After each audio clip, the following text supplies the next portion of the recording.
Hello, in this video tutorial I would like to show you how to attach a stage pin cable to a piece of 12-3 SJO cable. As we talked in connectors, the longest pin is always the ground. It is also clearly marked with GR. It is the center pin of a stage pin connector.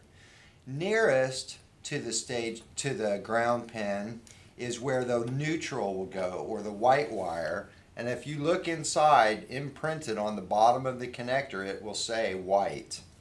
The hot wire, or in our case the black wire, also goes the farthest away from the ground, right? You want to keep the hot wire as far away from ground as possible.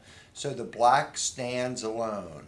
That's a little memory trick. Black stands alone, black to brass, save your ass. If you do that, can remember those two, you will always get the polarity correct of your stage pin and your Edison connectors. This is the base of a stage pin. Here's the lid. And then here are all the little pieces, parts that come in the package with it.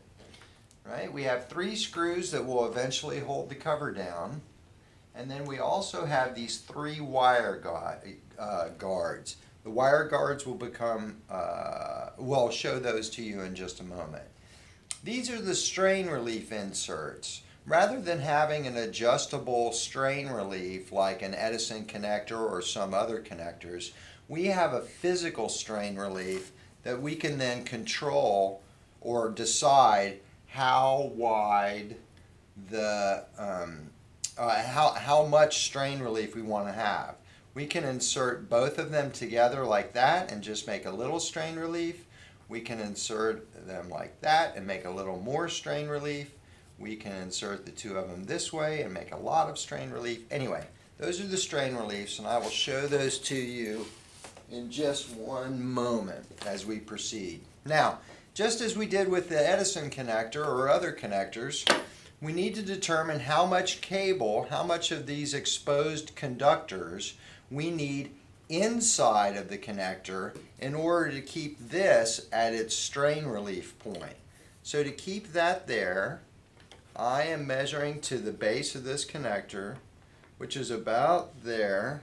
And so what I'm going to do is I'm just going to cut those off right about there. And I'll just cut all 3 of them at the same time. There we go. Now, just as we did with any other, I'll just double check my measurements. That looks pretty good, right? I'm going to open that up a little bit, and I'm going to try and flatten them out. Yeah. And now I can go through and use my T-stripper, and I'm going to strip off. Now, the amount that you need to strip off of each individual conductor is just slightly more than this silver sleeve. So that appears to be about 1/4 of an inch.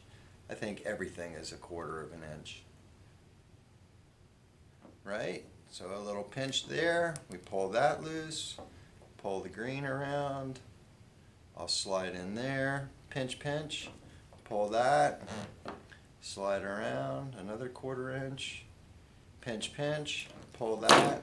Now again, I'll give each one of them a little twist, just to keep them all organized. Right? And now I want to look at how they're going to assemble in there. So maybe I want to bend my black one a little bit, keep my ground up there, take the white one and bend it over a little, so that everything looks in about the same position that it'll be when it goes in to the connector itself. Let's see how we do here. That looks about right. Now, here's the little silver protective sleeve. And that sleeve goes around all of the little strands of copper and helps hold them together. As we tighten this connector up, the action of that screw tightening will actually start cutting through the copper strands and weakening the electrical connection and the physical connection. So by putting these little protective sleeves over it, it prevents that cutting action from happening.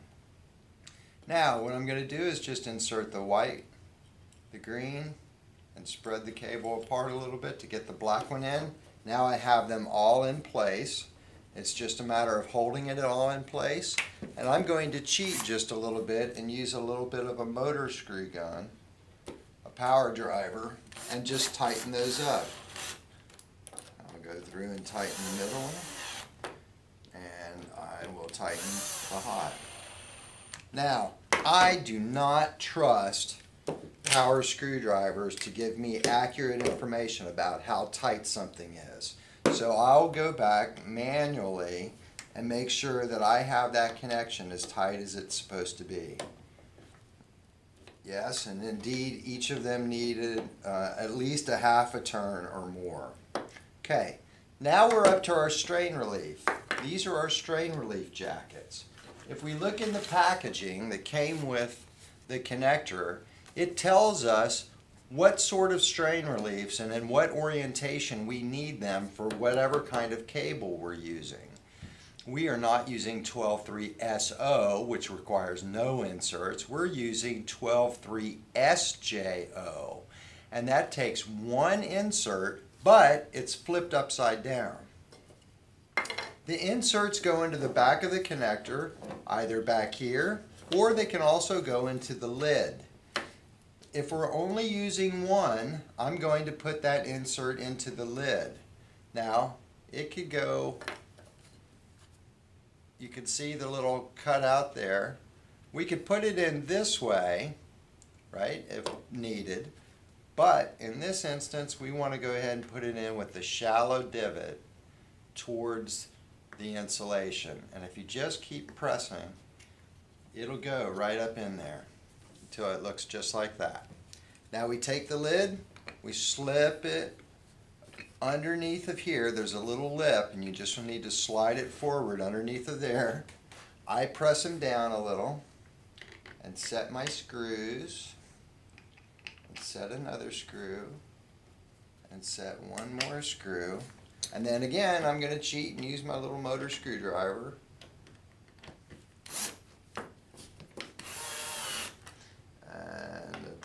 Another one.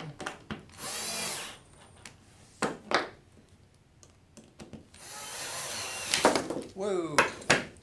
Okay, so when we're all done, there should not be a gap between the lid and the body of this connector. There is a little gap right here, so I'll go back with my manual screwdriver to make sure that it's completely tight. Yes, that's completely closed. Maybe I'll check this one too. That's nice and tight. You can see we have a nice good strain relief here on the back. We've gripped that cable, and now we've made a male stage pin to female Edison adapter. Thanks so much for your time.